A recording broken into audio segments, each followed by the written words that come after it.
So we are live on Instagram and YouTube, and I'm live on Instagram. So if you want to come into my live, and then I can invite you. So we are live on Instagram and YouTube, and I'm live on Instagram. So if you want to come into my live, I'll turn that sound off. Yes, God family. Hey, everybody. Okay. So we're going to have a conversation tonight about Kwanzaa. Yes, God. And give me just one moment. Okay, and we have Shonda. Hey, Sam. Hey, okay, let me make sure. All right, it's all good. Okay. Can everyone hear us over on Instagram? Can you hear me? Is my voice coming through? Good. Okay. All right, cool. So you're actually in my headphones, which is probably good. I'm going to set that over there. And yes, God. So thank you, yes, God family. This is my friend Shonda, and we want to have a conversation tonight about Kwanzaa. We know it's the holiday season, and we want to learn about Kwanzaa. I'm here to learn too, and hopefully find some practical ways that I can incorporate this into my traditions with my family. So I'm going to pass the mic over to you, Shonda, and you can take it away. Well, thank you so much. I'm so glad to be here. It's an honor and a privilege, and I don't take it lightly that you've invited me in to come and talk with you and your friends. So, Yes, hey, yes. everybody. I am Shonda Branch. I'm a cultural creative, an author, a speaker, and a leadership strategist. And my wheelhouse is using the principles of Kwanzaa as an everyday tool for success. Um, One of the main misconceptions that I hear about people who are not really familiar with Kwanzaa is that, it's just a 7-day holiday. It's just a made up thing. And it has a very specific slot that people want to relegate it to. People really want to like shrink it down and put it in this box.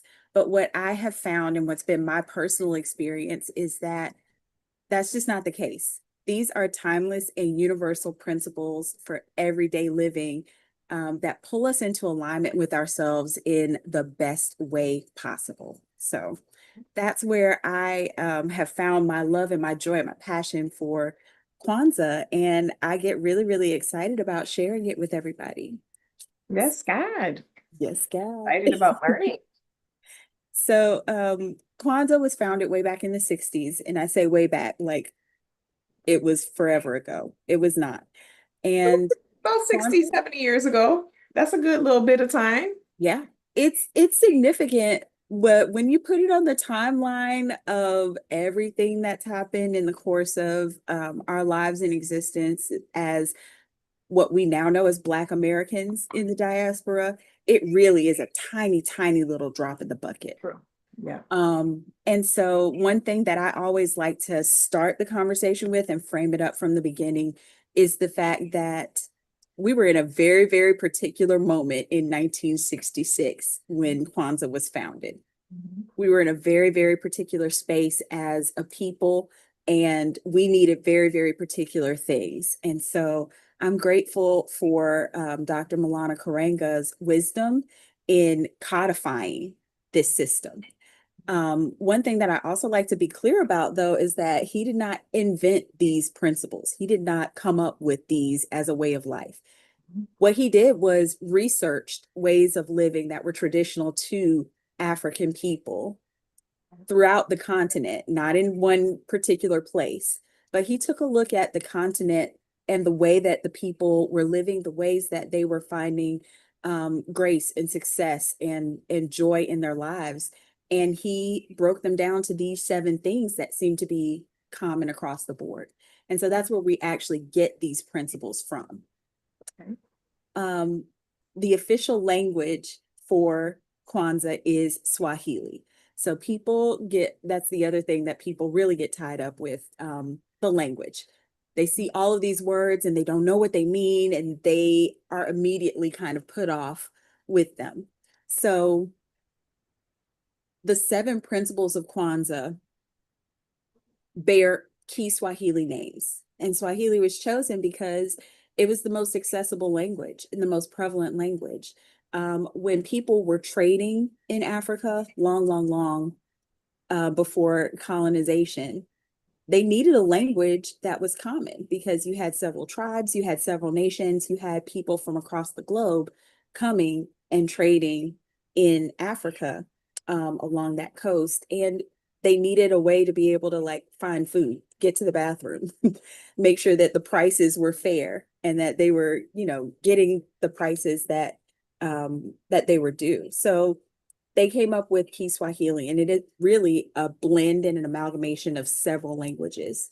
So I'm slowly but surely learning it in Duolingo and Lingo Deer and from YouTube videos. Whenever I can catch a native speaker, I try to. But I've taken on the task of learning Swahili because it is present in my life. And I need to be able to see where it pops up and see where the correlations are. And so just being familiar with the language has also tied me back closer to my own heritage, and my own culture as a Black woman, which is also exciting. Yes, God. Let's just run through the 7 principles. Okay. The 7 principles.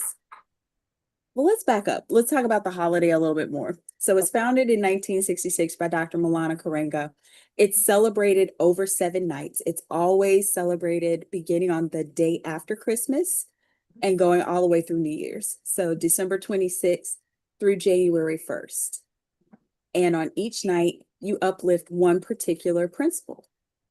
And each time that you do that, you're thinking about how you have implemented that principle over the course of the past year and how you can implement it in the coming year. So from the very inception, it was never ever meant to be just a 7-night experience. It's always supposed to be the fact that when we get to that particular night, it slingshots us through the next year and back around again. So on the first night of Kwanzaa, we celebrate and uplift umoja, and umoja means unity. And on that first night, we light our first candle, which is the black one, the black candle. I have these fancy LED ones because when I travel and demo and whatnot, lit flame is not always welcome in those spaces. Yes. And then you have to pack up and you got candle wax everywhere. And so I cheat a little bit. These are my demo candles. But the first candle is the black one. We light that on the first night.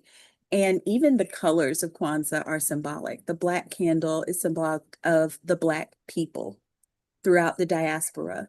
And there's only one black candle. So when we light that on the first night of Kwanzaa, we uplift unity. And if we don't start by unifying the people, what does the rest of it even mean? What does the rest of it even matter? So that's always at the very beginning. And I love the fact that that one candle sends its light out and automatically the world seems brighter. It just is so touching to sit and to read through that that ceremony and just reflect on the fact that wherever there are Black people in the world, somebody is lighting a candle tonight. Yes. Then we get to the second night and we celebrate Kujichagulia, which is one of the tongue twister ones that people have a hard time with. Kujichagulia simply means self-determination. Self-determination is one of the principles that I had to really come around to a new understanding of recently. It's not determination in the sense of the little train that could. I think I can, I think I can, I think I can. This is determination as in I determine for myself who I am, what labels I answer to, what I will become. It's a very, very different sensibility. And if you don't catch that part and really get a hold of like, I need to know and understand myself, and then I can be valuable to my community. When I understand my own limits, not limits, my boundaries, that's the word. When I understand my boundaries and what I am not willing to do and what I am willing to do, then you have a better sensibility for how you fit into the whole. And then the people can determine, all right, now this is our political outlook. This is what we expect in terms of health outcomes. This is how we will be treated and how we will treat each other. And so on the second night, to uplift Kujichagulia, you really have to take some time and do the self-work, which I know is super duper important to you. Yes, God. Yes. And to everybody watching. Yeah. Identity work is the most important from my perspective. Yes. There it is. On that second night, we light up our candle for Kujichagulia. And you'll notice we went to the red candle. And the red is symbolic of the blood and the struggle of the people. It is everything that we've been through. It gives us an opportunity to reflect and think back, but also decide for ourselves what our future is going to be, what we dream and perceive for our future. And that is the red candle that goes just to the outside of that single black candle. So now we've got two. And then on the third night, we move to Ujima, which is one, people have a hard time separating Ujima from Umoja. Now, Umoja is unity, but Ujima is collective work and responsibility. So yes, we have to have a unified notion, unified thoughts, unified ideas, goals, but the Ujima part is where the work comes into play, right? So when we write the plan, that's the Umoja part. But when we show up on Saturday morning and start digging in the dirt to get that community garden built, that's the Ujima piece. So there's two parts to it and they're both integral. You've got to have both. Otherwise, things just fall apart. They remain these ethereal, high-level ideas, these dreams that never actually get acted upon. So that's why this one is important. And this was our first green candle, and it goes directly on the opposite side of the black candle. So we've got the inside three lit. Now, again, Dr. Milana Karenga is a very, very intelligent man who's very, very intentional about every symbol, every word, everything that connects and builds this idea that we know and understand to be Kwanzaa. So even the way that we light the candles tells a story. The people, though we struggle, will prosper because the green is symbolic of the land, the promise, the prosperity, the future of the people. And so when we start with the people, we struggle, we go through hard times. We've seen that. But we have to keep hope and understand that we will, because of our struggle, be stronger on the other side of it. Yes. So that story is being told even as you light your Kanara. On night 4, we get into Ujama. This is another one that I like, especially since I am a newly minted entrepreneurial force and CEO myself. This one has like really landed for me this year. On the 4th night, we talk about cooperative economics. Now, this is also a little bit of a squeamish one because you have lots of friends who do not understand the import of shopping with Black vendors, with supporting Black entrepreneurs, with going beyond soul food restaurants and the barbershop, right? Everybody knows the local soul food joint. Right. Everybody knows the barber, the hairstylist, or the African hair braiding studio down the street. Everybody's got kind of those on lock. Right. Do you have a Black lawyer on retainer? I do, but yes. Hey, yes, God. Yes, God. Okay, And your CPA, your accountants, like yes. really finding Black professionals throughout the realm of the things that you need. One, I know that there are lots of market opportunities. I call them market opportunities. My mama calls them bald spots. There are places where it's a little bit more difficult to find a Black business owner that you can support, right? They exist, and there are now lots of channels and outlets that help to connect us to those. I was looking for toothbrushes. I was looking for toilet paper. I was looking for like just like play a game with yourself. Walk through your house, put your hand on a thing. Can you get that from somebody Black? Right. Yep. Yeah.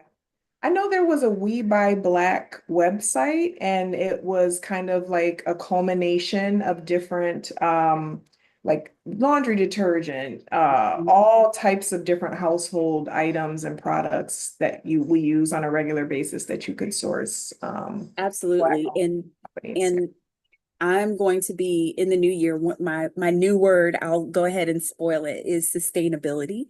Mhm. And that is in many different realms of being. So I need to think about sustainability in terms of how can I sustainably support Black business owners, right? I know I'm using toilet paper every day, Right. and every month I'm going to have to order that. So let's go ahead Right. and put a system in place that allows me to be more supportive in that way. Yes. So that's the fourth night. Our economic power is, I think the last calculation that I saw was the nation of France. Hmm. Like if Black people in the United States really pooled their money and their resources, we would have the same economic power as France. Wow. Wow. That's powerful. And we discount it because we feel segmented in so many ways, but if we really put our heads to it and really wrapped our minds around some strategic Mhm. ways to approach that, I Yeah. think we'd see a difference, Yes. right? Mhm. So Nia is my next favorite night. It's night 5, and Nia means purpose. Now, raise your hand if you know a Black girl named Nia, right? I've never ever been in a room where somebody didn't know a Black girl named Nia. Mhm. Um, it's a strategic name. It's a purposeful name, Yeah. right? We didn't come up with Nia out of the clear blue sky, right? Nia means purpose. And what I love about that 5th night and the principle that we celebrate and uplift is that it calls us to remember that our purpose is not always what we think it is. We have come to a place in our society where we are like completely absorbed by this purpose-driven life. Mhm. Yes, you absolutely have to have a purpose and be in alignment with what you were put on earth to do, but that may shift from day to day. The other day when I was not feeling so great, my entire life's purpose was get up and get that baby to school. Just get her to school. Yes. Yeah. And I talk about that. I think I recently did a prayer about that, is that, we have different purposes based on the season of life that we're in, and, the version of ourselves that we are at a particular time.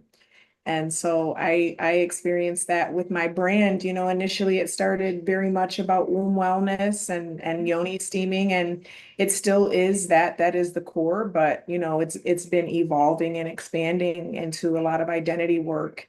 And so yeah, purposes can change and shift along with us because we're dynamic as human beings. And I Yeah. thank you for being obedient to that, Yeah. because you just don't know. Some days when that prayer pops up on my feed, I'm like, yes, God. Yes, Yes, God. God. Yeah. So our purpose is fluid, Mhm. and we have to be responsive to that and let some of the pressure off and some of the steam off, because you're tied to this one thing that you think it is, and you look up 5 years down the road and that's not actually the thing. Exactly. You've depleted yourself.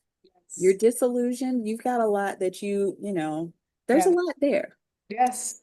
So, the other part of Nia that I love, and it's the part that is in the second half of the definition and kind of gets overlooked. It also talks about our historic greatness. It's Mm. a reminder that we have always been brilliant. We have Yeah. always been beautiful. We have always had what we needed in terms of resources, and we have always had the talent to turn our resources from very little into very much. Yes, God. And so, just a reminder, this is where we also place our Black history piece, making sure that our kids know more heroes than Martin Luther King Jr. and Harriet Tubman. Yes, yes. Making sure that they know current African leaders, that Yes. they are aware of all of those people who are still in the struggle and still in the fight. You know, so Nia is another big anchor point for me, one that I really, really love. That's on night 5. Okay. And then night 6, we go back over to our red side and we have, you're going to hear me say every one of these is my favorite, but I really believe Kaumba is my absolute 100% favorite. So Kaumba is on night 6 and Kaumba means creativity. Again, some surprises about this one. It not only encompasses singing, dancing, acting, painting, yes, all of those things, but it's really more about how creative can we be in solving our problems? Are we addressing our issues creatively? Are we thinking differently about how we can maneuver around the things that are happening to us?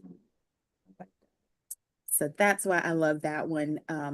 And just making our lives more beautiful and useful. I have really, since I transitioned out of the classroom, I have been amazed at how much more time I have to be creative. I was channeling my creative energy and my creativity in a very specific way. And I found that like it just wasn't landing, it just wasn't serving me.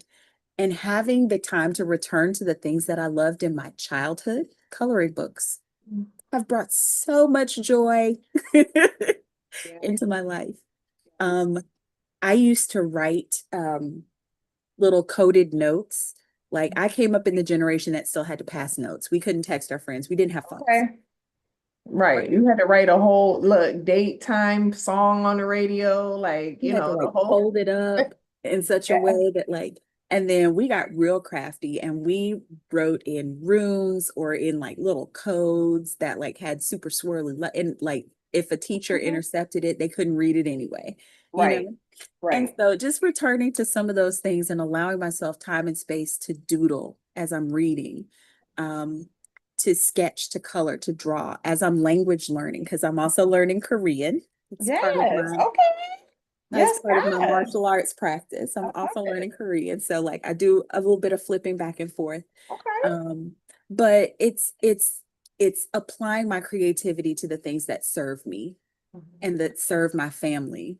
Yes. You know, and you know with kids, you got to be creative about like Yes. Yes. getting them from point A to point B and making sure everybody's got all their things, and that Yes. Yes. requires a great deal of creativity. Yes. Yeah. So that's what we celebrate and uplift on night 6. And Right. then night 7, here's another one. Raise your hand if you know a Black girl named Imani. So, you know, my joke with my mom was always that if I had had twins, I would have named them Nia and Imani. That would have been their names. But on night 7, we circle back around to faith. And as Black people, we hear the word faith and immediately grab a tambourine and get ready to shout across the front of the church and roll down. That's not what this is. Okay. Remember that Kwanzaa has no particular religious bearing. It is not a religious holiday. It is not in conflict or in concert with any one particular religion. It's open to everyone. And I think placing that at the forefront opens the door to more of our friends to come and celebrate with us, and to honor our cultural and heritage, and to just release some of the things that are hangups when it comes to other holidays and other celebrations. It's not even a thing because we don't place that at the forefront. Okay. So Imani means faith, and it is more about believing in yourself, believing in your family, believing in your people in the sense that you know that we can overcome whatever struggles are placed before us, whatever we come up against, and understanding that holding faith and keeping faith is how we tie a bow around all these other principles. You know, we Yes. start with the people, and we end with the faith in the people. And that is not by accident. It's Yeah. very, very intentional. And that's our final green candle way on the outside. And there is nothing that I love more than on that final night when all the candles are lit, my live ones. These don't have quite the same throw and flicker and magic. But So the, when so they're the candles stay burning when you light one, you leave it burning for the duration of the celebration. Is that how it works? So what I do, and it probably is the safest practice, is on the first night, I light the first candle. And Okay. when all is said and done, if we've had a gathering or I always encourage like a small plate tapas, kind of Okay. have a snack and enjoy each other. Mhm. Really give time and space for people to Mhm. process what they've heard on what one Yeah. particular night, Yeah. and have conversation with each other. Circle talk is great, or one of the elders can hold story time. They can tell a time where they had to work in unity and what that looked like when they were young. Yeah. Kids Okay. love to hear from their elders. You'd be surprised. You would think that like, oh, nobody want to hear Uncle Jody get into Yeah. what happened. Yes, they do. They really do. But at the conclusion of the evening, I extinguish my candles. And then Okay. on the next night, I begin where I started and then go to the next one. And then I extinguish my candles. And the next night, we start at one, then go to two, and then to three. And then by the end, everything is lit up.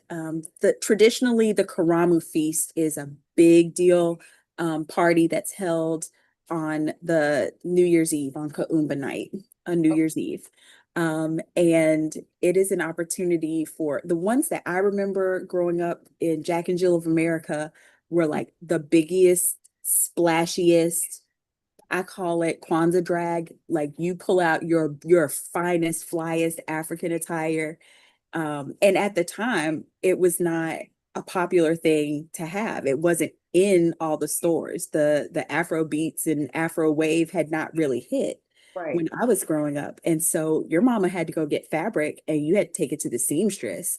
And the seamstress had to, so like Something custom. Yeah. it was really special.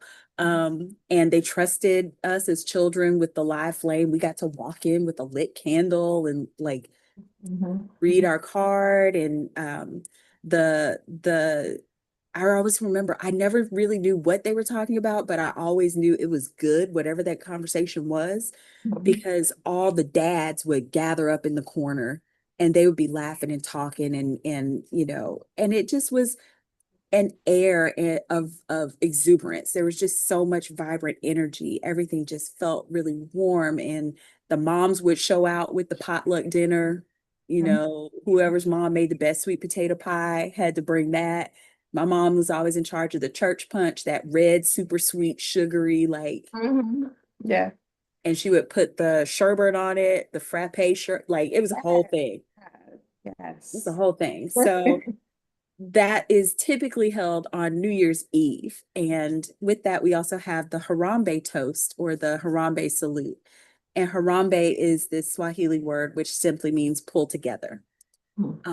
And so there's a toast that's given and a reminder that these are principles we uphold all year long. And when we come back together next year for this celebration, we should be in greater numbers, in Mhm. greater achievements. We'll have so much more to celebrate and more people to celebrate with. Yes. And then that's how everybody kind of goes off to get ready for the new year. Yes, God. Okay. I love that. And I love how the span of time actually brings in the actual new calendar year. Yeah. Yep. That's Very intentional again. It's a time of year where even when folks are going back to work right after Christmas, that kind of thing, families have traveled, folks tend to be close. You can spend a couple extra days thinking about these things and holding space together and celebrating together. It really centers on family and community, and at a time when those things are already readily accessible. yes. Yes. Okay. Wonderful. Well, I thank you for sharing all that. That You're was so amazing. welcome. Yeah. I'm glad.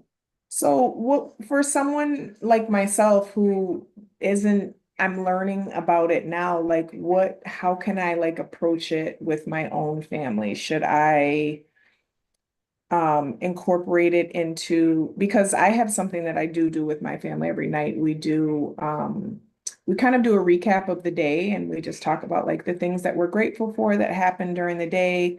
And then we all go around and take turns and we answer the question, what is something that I could improve on? What's an opportunity for improvement for me? So I try to incorporate that in with my children to um, allow them to understand accountability and being able to look at themselves. Mhm. So do you think that I should just like make that an earlier thing? Like, you know what, we're gonna spend an hour every night this year and we're going to, you know, kind of incorporate these principles into something that we've already kind of established as a time where we come together as a family.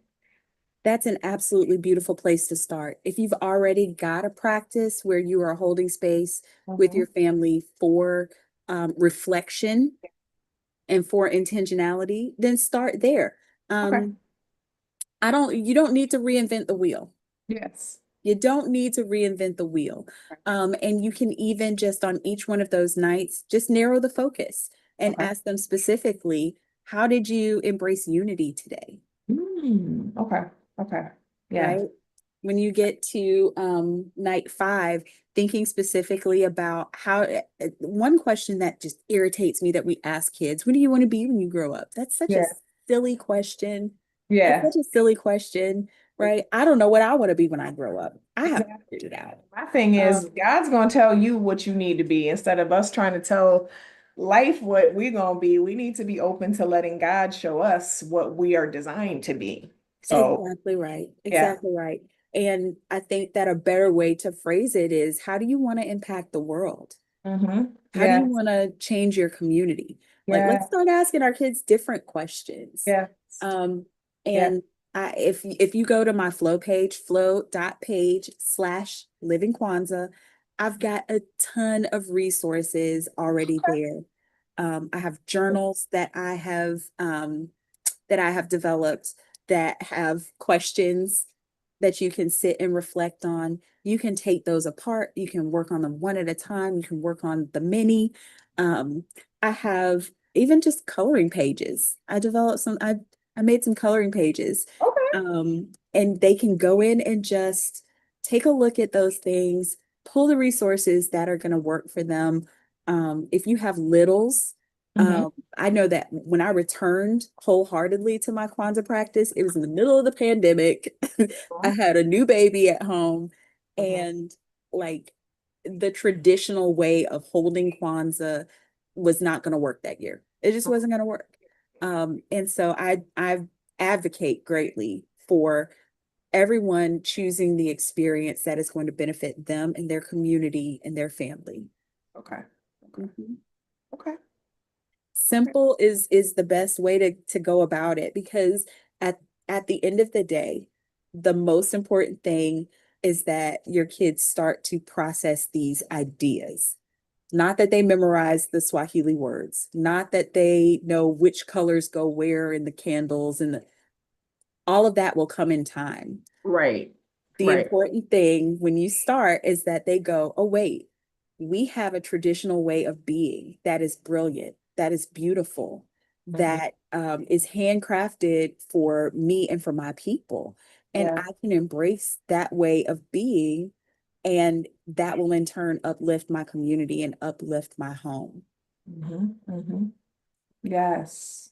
I love that. Perfect. Does anyone over on Instagram have any questions about anything that Shonda shared with us this evening?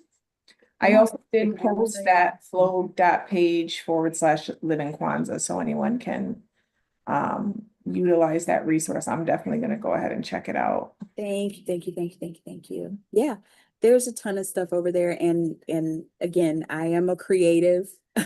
I'm a cultural creative, and so um, I am always developing new materials and whatnot. And Yeah. you'll also be able to like join the mailing list and Okay, get the newsletters. All of that is in the same place. okay. So yeah, it's good stuff. Yes, God. It sounds amazing. I'm looking forward because I actually am going to go ahead and incorporate it. It's been something that I've been interested in, but I just, kind of sometimes because I'm also a creative, I have so many things going on. I'm like, I know that feeling well. yeah. And that again is why my advice is always start simple. Mhm, And with these resources, you're not starting from scratch. You're mhm. not starting from the Yeah, bottom. You yes, have the autonomy and the leeway to build the celebration that you want to have. And, there are some Kwanzaa purists and some Kwanzaa old heads who frown upon that, but yeah, we have to celebrate and embrace this in a new context. yes. Holiday is more than 50 years old. It has officially crossed into the mainstream. Mhm, One thing that I kind of look at to kind of test, mhm.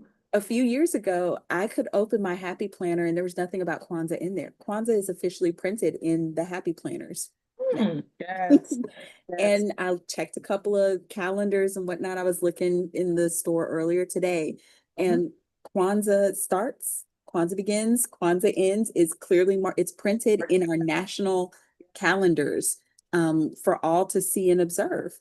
And so um, I think that reminding folks that Kwanzaa is indeed for everyone.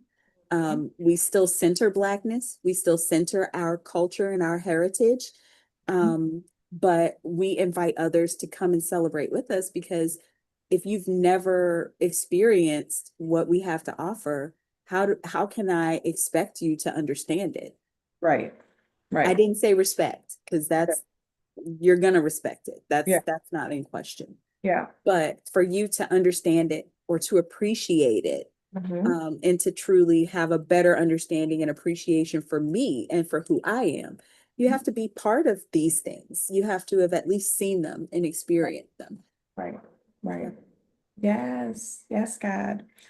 Well, thank you so much for sharing that. I'm going to go ahead and make sure that I leave this live up so that we can all refer to it and kind of go back over it. And again, I'm just going to say it for anyone who may be watching this later. Flow.page/living Kwanzaa is Shonda's resource where she has put a lot of her creative assets there. And we also have an opportunity to join her kind of community and her mailing list to see what other exciting, impactful things she has going on. Yeah. The new year is coming and there's new stuff coming. Yeah, That's the teaser. That's it. God. Awesome. Awesome. I so appreciate you just inviting me into your space again. Um, Absolutely. and allowing me to chat Kwanzaa, which is the Yes. thing that I nerd out about. This is Yes. my thing. Yes. Yeah, that's beautiful. Mhm. And I think we all nerd out about something, and it's important to be authentic about that and not try to fit yourself into a box. And because your authenticity is your divine path. So I'm honored and thank you so much for taking the time to share with everyone. And yes, God. I guess we'll ask one more time. Does anyone want to contribute or ask any questions before we go ahead and close out the live? I see a bunch of people popping in, popping out, popping in, and popping out. Yeah, it's like popcorn. Yeah. Good.